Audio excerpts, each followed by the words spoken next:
क्या आपने सुना, भारत अब दुनिया की सिर्फ चौथी सबसे बड़ी अर्थव्यवस्था नहीं है, बल्कि दुनिया के सबसे बराबरी पसंद देशों में भी गिना जा रहा है। बराबरी पसंद मतलब यहां गरीब और अमीर लोगों का अंतर बहुत कम हो गया है। अंतर इतना कम है कि इस मामले में भारत दुनिया में चौथे नंबर पर आ गया है। केवल स्लोवाकिया, स्लोवेनिया और बेलारूस ही हैं भारत से आगे। इतना ही नहीं, भारत ने इस मामले में 7 और G20 के सभी देशों को पीछे छोड़ दिया। क्या आपको यकीन हो रहा है? भाई, सरकार तो यही कह रही है। इस दावे के लिए सरकार वर्ल्ड बैंक की एक रिपोर्ट का हवाला दे रही है और रिपोर्ट का नाम है पॉवर्टी एंड इक्विटी ब्रीफ। इस रिपोर्ट के मुताबिक भारत का खपत आधारित गिनी इंडेक्स है 25.5 और यह आंकड़ा हमें सीधे ले आता है दुनिया के सबसे बराबर समाज की लिस्ट में 4th पोजीशन पर।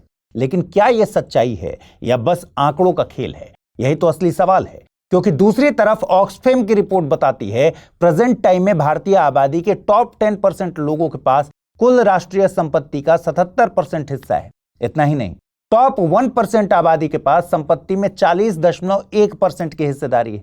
लेकिन जैसे ही सरकार का यह दावा आया कि भाई भारत दुनिया के सबसे बराबरी पसंद देशों में चौथा है, देश के तमाम अर्थशास्त्रियों और इनइक्वालिटी पर रिसर्च करने वाले लोगों की भौहें तन गई।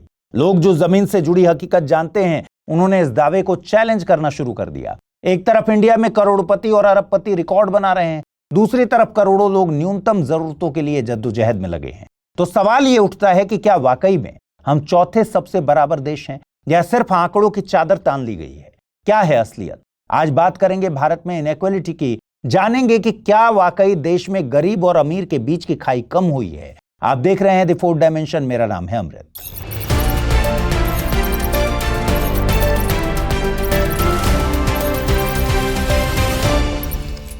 यूपीएससी की तैयारी का हर दिन कीमती होता है और हर कल की राह आज से ही बनती है। तो क्या आपने प्रतिज्ञा ली है अपने आईएएस सपने को साकार करने की? स्टडी IQ लेकर आया है यूपीएससी लाइव फाउंडेशन हिंदी प्रतिज्ञा बैच 2026, जहां कराई जाएगी प्रीलिम्स से लेकर इंटरव्यू तक की पूरी तैयारी, वो भी रणनीतिक गहराई के साथ और सही मार्गदर्शन के साथ। इस बैच में आपको मिलेंगी 1000+ घंटों की लाइव और रिकॉर्डेड कक्षाएं, 1-to-1 personalised mentorship, daily current affairs, test series और सीसेट का कंप्लीट कवरेज, प्रीलिम्स और मेंस रेसिडेंशियल प्रोग्राम यानी PRP और MRP डिसिप्लिन के साथ फोकस भी, इंटरव्यू गाइडेंस प्रोग्राम, IGP, अंतिम दौर तक स्टडी IQ आपके साथ रहेगा। और इतना ही नहीं, प्रीलिम्स में सफल होने पर मिलेगा पूरा फीस वापस।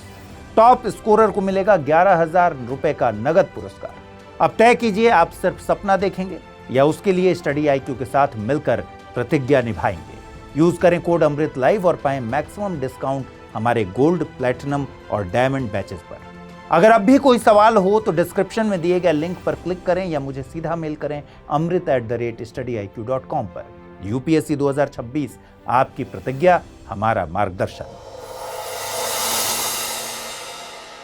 ये देखिए, ये ग्राफ, ये वर्ल्ड इनइक्वालिटी डेटाबेस द्वारा तैयार किए गए डेटा पर आधारित है और इंडियन एक्सप्रेस ने इसे प्रकाशित किया है। ये 2 ग्राफ हमें बताते हैं कि भारत में पिछले 200 सालों में आय और संपत्ति की असमानता कैसे बदली है। सबसे पहले बाएं तरफ का इनकम इनइक्वालिटी ग्राफ देखिए, जिसमें 3 लाइनें हैं। ये लाल रंग की लाइन जो टॉप 10% लोगों की आय दिखा रही है, 1820 में 48% से शुरू होती है और धीरे धीरे ऊपर जाती हुई आज 57.7% तक पहुंच गई है।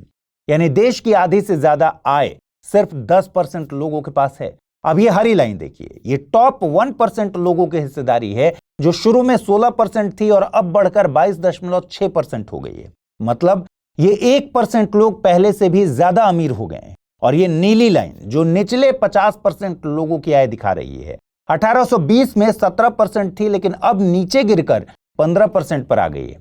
अब दाहिने तरफ का वेल्थ इनइक्वालिटी ग्राफ देखिए, जहां पर तस्वीर और भी डरावनी है। ये लाल लाइन जो टॉप 10% की संपत्ति दिखा रही है, 1961 में 44.9% थी और लगातार ऊपर बढ़ते हुए अब 65% तक पहुंच चुकी है।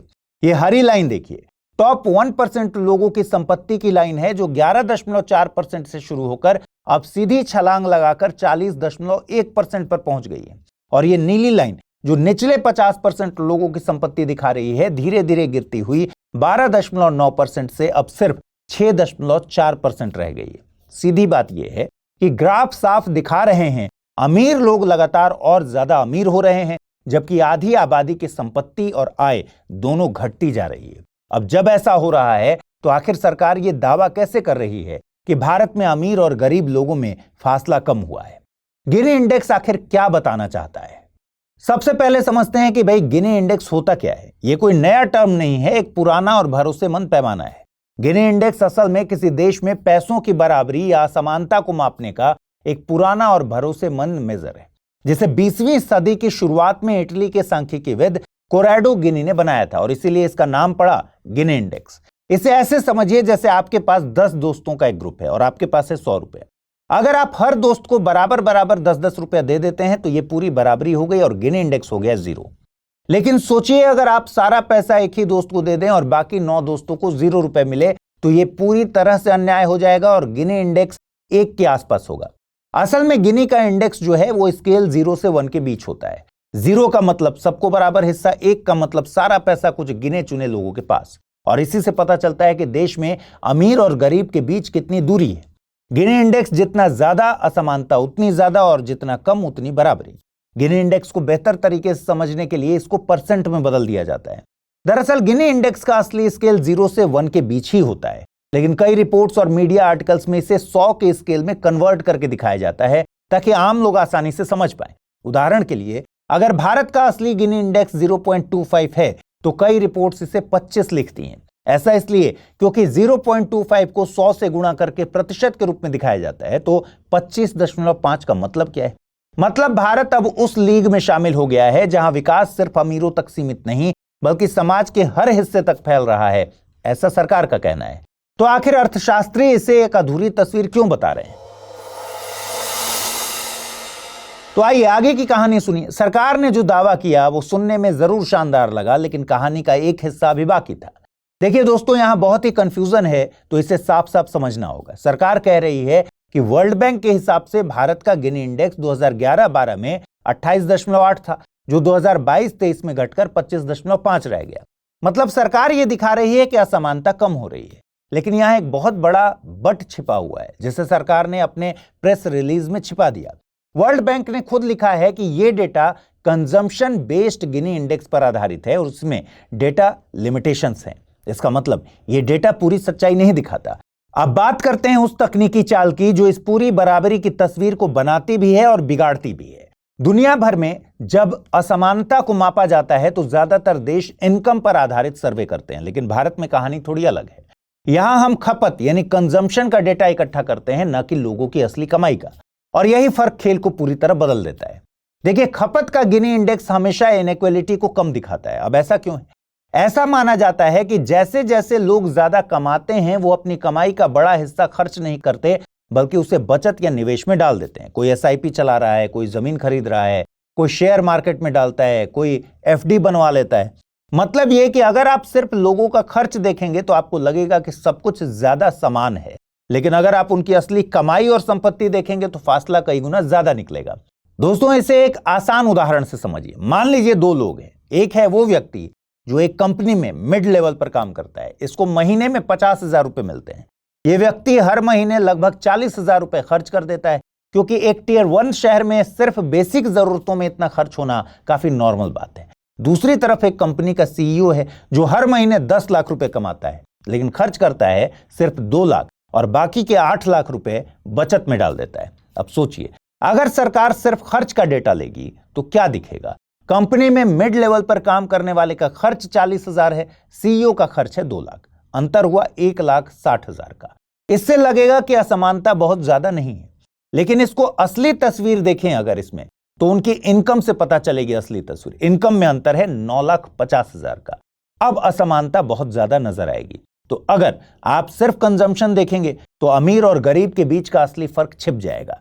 यही वजह है कि कंजम्पशन बेस्ड गिनी इंडेक्स हमेशा असमानता को कम दिखाता है। इसीलिए अर्थशास्त्री बार बार कहते हैं कि भाई भारत का कंजम्पशन बेस्ड गिनी इंडेक्स का दूसरे देशों के इनकम बेस्ड गिनी इंडेक्स से तुलना करना सरासर गलत है। असलियत में भारत में अमीर और गरीब के बीच की खाई कहीं ज्यादा गहरी है, यानी जिसे हम बराबरी मान रहे हैं वो शायद सिर्फ एक मिथ है, एक ऐसा आईना जो दिखाता कुछ है छिपाता ज्यादा है।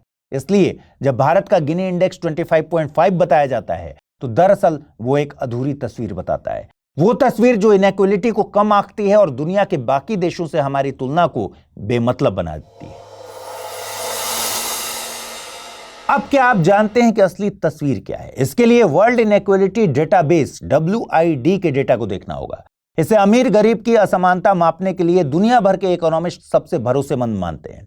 WID के अनुसार भारत का इनकम बेस्ड गिनी इंडेक्स 2004 में 52 था और 2023 में बढ़कर 62 हो गया। मतलब यह हुआ कि असमानता बढ़ी है, घट नहीं रही। एक और शॉकिंग डेटा देखिए, 2023-24 के आंकड़े बताते हैं कि भारत के टॉप 10% लोग बॉटम 10% के मुकाबले 13 गुना ज्यादा कमाते हैं। तो सोचिए, जब ऊपरी तबका रॉकेट की रफ्तार से ऊपर जा रहा हो और नीचे वाला हिस्सा वहीं का वहीं हो, तो क्या उसे बराबरी कह सकते हैं? ये वही पिक्चर है जो सरकार की प्रेस रिलीज में काट दी गई। ना कोई जिक्र डेटा की सीमाओं का, ना कोई जिक्र उस दूसरी रिपोर्ट का जो असमानता की दीवारें और ऊंची दिखा रही है। तो साफ समझना होगा कि सरकार जो डेटा दिखा रही है वो अधूरी है। वो सिर्फ खर्चे का गिनी इंडेक्स है, असली आय और संपत्ति का नहीं। और जब आप सही डेटा देखेंगे तो कहानी उल्टी निकल जाएगी। अब तक हमने समझा कि कंजम्पशन बेस्ड गिनी से इनइक्वालिटी की असल तस्वीर छिप जाती है, लेकिन अब हम जानेंगे क्यों ये सर्वेज खुद ही अधूरे हैं, चाहे वो कंजम्पशन बेस्ड हो या फिर इनकम बेस्ड हो। देखिए दोस्तों, ये एक बहुत बड़ा झोल है और इसे समझना जरूरी है। हम सब जानते हैं कि भारत में अमीर और गरीब के बीच की खाई बढ़ रही है, लेकिन अब आप सर्वे के आंकड़े जब देखते हैं तो ये खाई उतनी बड़ी नहीं लगती। क्यों? क्योंकि सर्वे डेटा की दो बड़ी दिक्कतें हैं। पहली दिक्कत है जिसे इकोनॉमिस्ट डिफरेंशियल नॉन रिस्पॉन्स कहते हैं। आसान भाषा में, अमीर लोग अक्सर सर्वेज में भाग ही नहीं लेते, शायद उन्हें जरूरत ही नहीं लगती या शायद वे अपनी कमाई उजागर नहीं करना चाहते, जबकि गरीब लोग आसानी से डेटा दे देते हैं। अब देश के सबसे तेज दौड़ने वाले लोग रेस में आए ही ना, तो नतीजा कितना असल होगा। दूसरी दिक्कत है इन सर्वेज का सैंपलिंग मेथड। इन सर्वेज में सैंपल्स रैंडम चुने जाते हैं। जब आबादी 140 करोड़ हो और देश के सबसे अमीर 1% का उस रैंडम लिस्ट में आना बेहद मुश्किल है। लेकिन असलियत यही है कि असमानता का बड़ा हिस्सा यही टॉप 1% ड्राइव कर रहा है। तो अगर ये लोग सर्वे में नहीं आएंगे तो असली इनइक्वालिटी कभी भी सही से कैप्चर नहीं होगी। ऐसा नहीं है कि यह गलती सिर्फ भारत में है, यही गलती US, UK और यूरोप में भी हुई थी। इन तमाम देशों में भी रिसर्चर्स ने यही सवाल उठाया था कि क्या सर्वेज वाकई में इनइक्वालिटी को पकड़ पा रहे हैं। हालांकि इसका एक समाधान भी निकला। यह है सर्वे डेटा को इनकम टैक्स डेटा के साथ जोड़कर देखना। क्योंकि अगर ऐसी कोई चीज है जो काफी हद तक ये सच बताती है कि देश के सबसे रईस लोग कितनी कमाई कर रहे हैं, तो वो है इनकम टैक्स का रिकॉर्ड। जैसे ही सर्वे डेटा को इनकम टैक्स डेटा के साथ जोड़कर देखा गया, अमेरिका और UK जैसे देशों में एक चौंकाने वाला सच सामने आया। यहां इनइक्वालिटी काफी बढ़ी हुई दिखी, यहां तक कि इनइक्वालिटी पहले के अनुमान से भी कहीं ज्यादा थी। वर्ल्ड इनइक्वालिटी लैब ने भी यही तरीका अपनाया है। इसने भारत में भी इनकम टैक्स डेटा का इस्तेमाल किया और इसी वजह से इसके गिनी इंडेक्स में दिखता है कि भारत में असमानता वाकई बढ़ रही है। मतलब साफ है, सिर्फ सर्वे डेटा पर भरोसा करेंगे तो तस्वीर अधूरी और गलत मिलेगी। अब तक हमने देखा कि कौन से आंकड़े लिए गए, कैसे लिए गए और किसे छूट दे दी गई।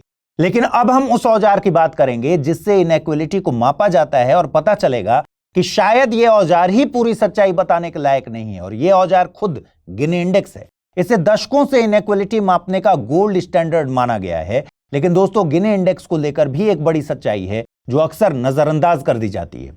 गिनी इंडेक्स को आमतौर पर इनइक्वालिटी मापने का सबसे बड़ा पैमाना मानते हैं, लेकिन इसकी भी अपनी सीमाएं हैं। यह पैमाना पूरी असमानता की तस्वीर नहीं दिखाता। दरअसल गिनी इंडेक्स उस बदलाव के लिए सबसे ज्यादा सेंसिटिव होता है जो बीच के तबके में होता है, लेकिन जो बदलाव सबसे ऊपर या सबसे नीचे के वर्गों में हो रहे हैं उन्हें यह बहुत हल्के में लेता है। और यही है इसकी सबसे बड़ी लिमिटेशन। इसे एक आसान उदाहरण से समझिए। मान लीजिए किसी देश में टॉप 1% लोग अचानक और भी ज्यादा अमीर हो जाते हैं, लेकिन मिडिल क्लास की आमदनी में थोड़ा बहुत सुधार हो जाता है। गिनी इंडेक्स कहेगा, देखिए इनइक्वालिटी तो कम हो रही है क्योंकि यह मिडिल क्लास के छोटे बदलाव को ज्यादा तवज्जो देता है, लेकिन टॉप 1% की बढ़ती दौलत को सही तरह से नहीं पकड़ पाता। यही वजह है कि पिछले 50 सालों से कई विशेषज्ञ कह रहे हैं कि भाई सिर्फ गिनी इंडेक्स से काम नहीं चलेगा, अब नए पैमानों की जरूरत है। एक ऐसा ही पैमाना है पाल्मर रेशियो। इसका नाम एक चिली के अर्थशास्त्री पर रखा गया है। इनका सुझाव साफ था, बीच की परछाइयों में मत उलझो। असली तस्वीर तब सामने आएगी जब आप टॉप 10% और बॉटम 50% की हिस्सेदारी को सीधे सीधे देखेंगे। अब जब सर्वे डेटा को इनकम टैक्स डेटा से जोड़ा गया और पाल्मर रेशियो जैसी विधियों से तुलना की गई, तो जो तस्वीर सामने आई उसने सबको चौंका दिया। आपको यकीन शायद ना हो, लेकिन भारत में आज की असमानता उस दौर से भी बदतर है जब देश पर औपनिवेशिक शासन था। जी हां, आज भारत का टॉप 1% उतना कमा रहा है जितना देश की आधी आबादी मिलकर भी नहीं कमा पाती। यह आंकड़े नहीं, एक चेतावनी है। और सबसे जरूरी बात यह है कि अगर मापने का पैमाना ही अधूरा तो नतीजा कितना भी सुंदर लगे वो हकीकत से दूर ही होगा। अब सवाल है दोस्तों कि इनइक्वालिटी मापी क्यों जाती है? ये सब जानने का मकसद क्या है? क्या ये सिर्फ आंकड़ों की बाजीगरी है या सिर्फ इन सब का सीधा असर हमारी जिंदगी पर भी पड़ता है? ये आंकड़े, ये इंडेक्स, ये सारे रेशियोज, इनका मतलब सिर्फ रिपोर्ट कार्ड भरना नहीं है। इनका असली मकसद होता है पॉलिसीज बनाना। ऐसी पॉलिसीज जो जरूरतमंद तक पहुंचे, जो अमीरी और गरीबी के बीच की खाई को थोड़ा थोड़ा भरे। जब सर्वे में पता चला कि गांवों में बेरोजगारी और गरीबी ज्यादा है तो मनरेगा शुरू किया गया, जिससे गांव के गरीब लोगों को मजदूरी और रोजगार मिले। जब आंकड़ों में यह सामने आया कि गरीब घरों की महिलाएं अभी भी लकड़ी या गोबर के चूल्हे पर खाना बना रही हैं, जिससे उनका स्वास्थ्य खराब हो रहा है, तो प्रधानमंत्री उज्ज्वला योजना ले आकर मुफ्त गैस कनेक्शन दिए गए। इसी तरह जब रिपोर्ट में पता चला कि देश की बड़ी आबादी को भरपेट खाना नहीं मिल रहा, तो राष्ट्रीय खाद्य सुरक्षा अधिनियम NFSA लाकर गरीब परिवारों को सस्ता अनाज देने की शुरुआत की गई। लेकिन सोचिए, अगर इनइक्वालिटी की समझ ही गलत हो गई, अगर मान लिया गया कि सब कुछ बराबर है, तो फिर जो नीति बनेगी वो किसके लिए बनेगी? हो सकता है ऐसी गलत पॉलिसीज पहले से ताकतवर वर्ग को और मजबूत कर दे और जो पहले से कमजोर हैं उन्हें इनविजिबल बना दे। मान लीजिए किसी गांव में 100 लोग रहते हैं, सरकार को लगता है कि सबकी हालत ठीक है, तो वहां स्कूल या अस्पताल में ज्यादा पैसा नहीं लगाएगी। लेकिन हकीकत यह है कि गांव के 10 अमीर लोग ही सब संसाधन इस्तेमाल कर रहे हैं और बाकी 90 लोग बुनियादी सुविधाओं के लिए भी तरस रहे हैं। अगर सरकार को सही डेटा नहीं मिला तो वो नीतियां अमीरों के फायदे के लिए ही बना देगी। अगर नीतियां भी गलत बनेंगी तो धीरे धीरे ऐसा होगा कि अमीर और अमीर होते जाएंगे, गरीब और पीछे छूटते जाएंगे और एक दिन ये खाई इतनी बड़ी हो जाएगी कि चाह कर भी कोई पाट नहीं पाएगा। और इसका असर क्या होगा? सिर्फ असंतोष नहीं बढ़ेगा, अर्थव्यवस्था भी डगमगाएगी। अब जरा रुकिए और सोचिए, क्या गिनी इंडेक्स, वो भी अधूरे डेटा के साथ, इस पूरी तस्वीर को समझा सकता है? क्या वो ये दिखा सकता है कि बॉटम 50% और टॉप 1% के बीच का फासला कितना विस्फोटक हो चुका है? मेरे ख्याल से नहीं। कमेंट करके बताइएगा कि क्या आपको भी लग रहा है कि देश में अमीर और गरीब के बीच का अंतर कम हो रहा है। आज के एपिसोड में इतना ही। मिलते हैं किसी और टॉपिक के साथ। तब तक पढ़ते रहिए, सीखते रहिए, बढ़ते रहिए। नमस्कार।